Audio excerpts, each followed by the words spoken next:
Greetings, everybody. MG here, coming at you with another video. I wasn't planning on doing one.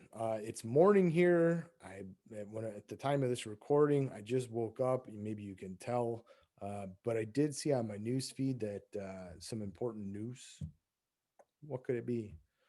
I did see that Nancy Pelosi is now starting the process by which they will try a second impeachment on Trump with less than 2 weeks to go before he leaves office. This is like a reoccurring bad nightmare.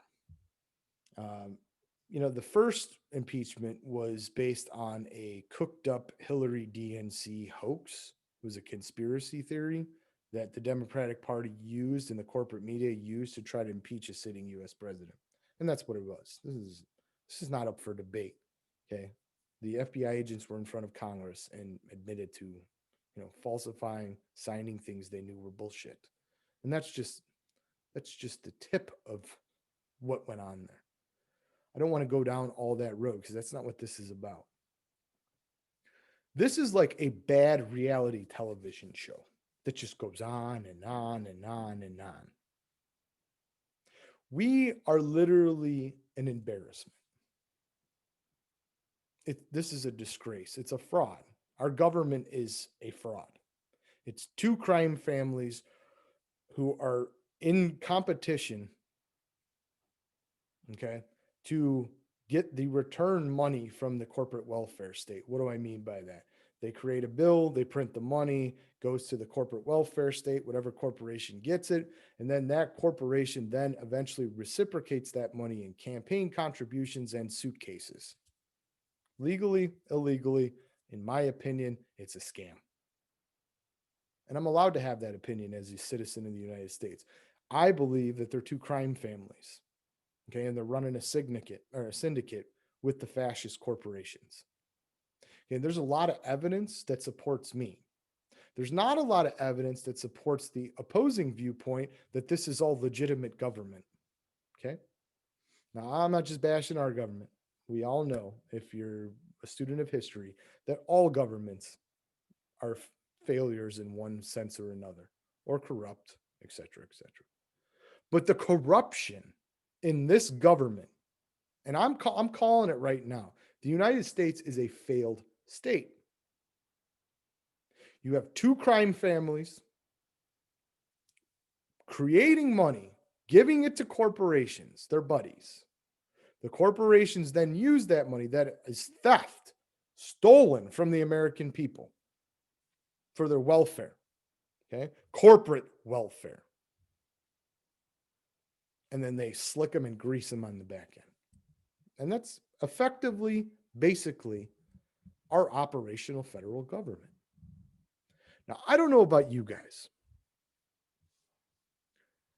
but I'm very sick and tired of this operation. I'm sick of the reality TV show. Dan Crenshaw went on Facebook the other day and created a post apologizing to the American people, but also to Republican supporters of Trump and the party in general for what transpired on the 6th, which is good. It's not often that you see a politician go out on his own volition and apologize to the citizenry for stupidity or a failure, which we have a failed state. It's a failed government. He didn't say that, but I actually responded to him and told him that. And I got a response in return. So, what did I tell Dan Crenshaw, the congressman from Texas who lost his eye overseas, former Navy SEAL, and who I believe overall is a solid individual, cares, and his apology was legitimate? It wasn't bullshit. I told him about how I feel about the executive, judicial, and legislative branches of government. I told him I have no faith in them anymore. None. I don't have faith in them. I don't trust them to run a lemonade stand. Okay. I wouldn't trust them with a lemonade stand. The neighbor's kids could do better. They would be bickering and bitching and fighting to the point where no lemonade would get sold. It would get spilled. The glass would be broken. Someone would steal the tablecloth and the chairs. And that's all within 60 minutes. They are an embarrassment to us and the rest of this world. And I am done voting for any of them. It's over.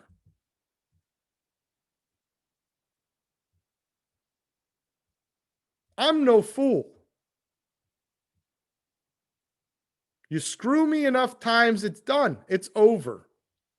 And since I was of the legal age to vote, I've been screwed over quite a few times. None of my candidates ever won an election until 2016 that I had chosen. And then that guy, did he do some good for the middle class and the lower classes? Yeah, he did. Was he perfect in that? No. Was he blocked at certain points from doing the things he wanted to do by even his own party, who was part of the plutocracy, the fascist corporate state that we now live under? Yeah, he was. Do I believe that his intentions to fulfill all his campaign promises were there? No. I don't believe he intended to do all the things that he said he was going to do. I think he tried. But ultimately, it's still a failure.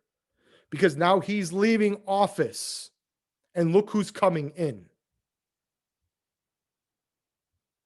Led by another impeachment by the Speaker of the House, who is a bumbling, drunken fool, an idiot. This woman is an idiot.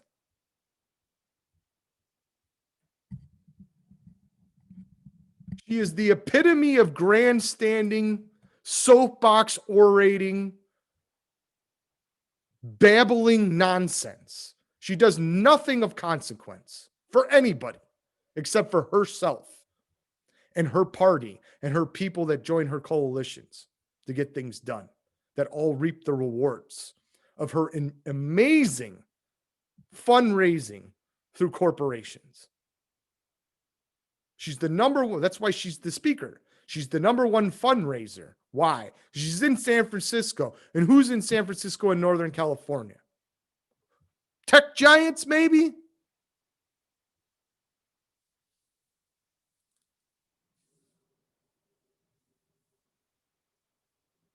They're crime families, folks.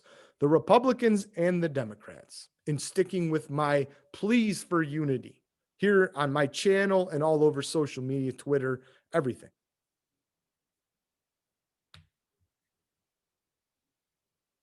We have to stop voting for Republicans and Democrats. We don't have a choice.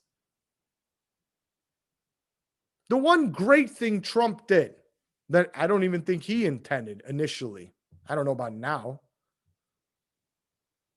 was he removed the clothes on the emperor. He pulled the curtain back on Washington, D.C.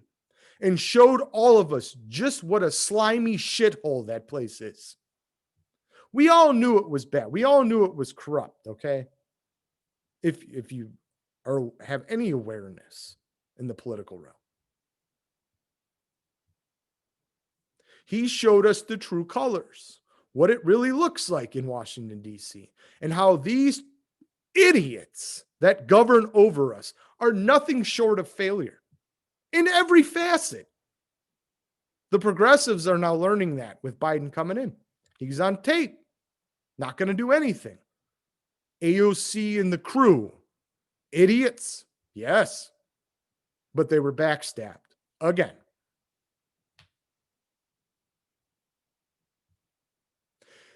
Those two parties are crime families for corporations. That's all they are. They don't care about you. They don't care about me. They don't care about what we want. So what do? Third party. No more voting for them. This entire year, I am going to spend my every freaking moment doing my part to get a third party going.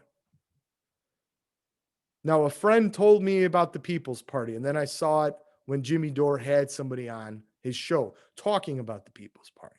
That was started because of the backstabbing that just happened to the progressives. Now, I don't know enough about this party yet. In the sense of these things, this is only the beginning. It's just the start of it. And I have to do my own homework and research into these people. So I'm not going to really comment on them yet. But I will say, this is exactly what we need. There has been talk about Tulsi Gabbard running for president with this party next time around. And that they are going to be in the mud wrestling with these two crime families all across the country, local, state, federal elections. And this is not something that I wanted to do this early in the game. Okay, I just started this. But I am considering, like really considering, running for District 14 here in the state of Illinois against Underwood in 2022. I care about this country and I love it. I love it. I love my family. I love my friend. I love my neighbors. I care about small businesses. I care about medium-sized businesses. I care about the health and the welfare of all of our people, all shapes, sizes, skin pigments, and genders.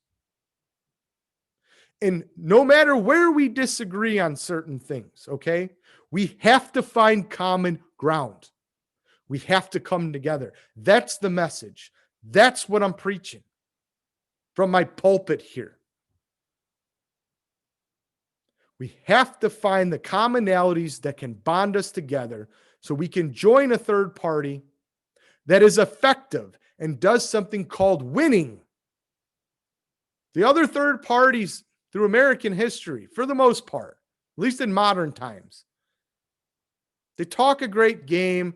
They have good platforms, good messages in certain cases, terrible ones in others, but they don't win. And if you don't win, what the hell is the point? The point is to take the power away from these guys, kicking them out of seats in the Congress, in the legislature, eventually winning the executive. That's our job moving forward. Not the same song and dance that we're all so accustomed to and now just accept. We just accept that this is the way things are. That's what they want. They want cattle in cages that just do what they're told. This rise of censorship coming from the tech giants. Where else? The people that give Nancy that money, have her set up her lavish parties for her fundraisers. The guys that just censored the president of the United States of America, regardless of how you think about him. They censored the most powerful man on the planet. They said, fuck you. We're in charge, not you. That's what this is. That's what this second impeachment is. Fuck all of you. We're back in power and we're going to make a stand. We're going to show you this is our revenge. No. No. Third party. No more Republicans. No more Democrats. We're done with them. We are going to the alternatives.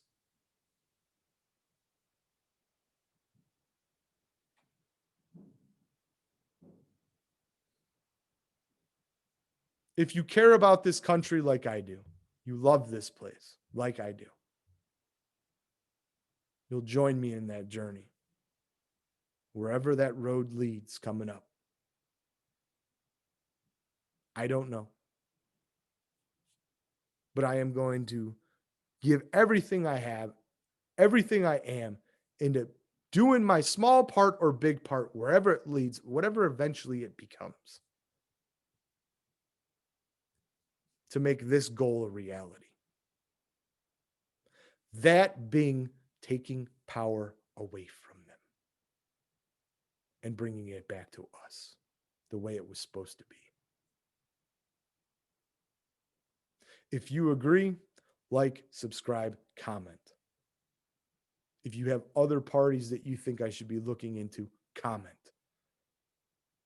We have to have a running discussion about the subject matter. This is the most important thing. All other things pale in comparison because government is dominating almost every facet of your life now. Everything it does affects you in one way or another, unless you're in the plutocracy that is outside the realm of the governed, above the law. Till next time, I love you guys.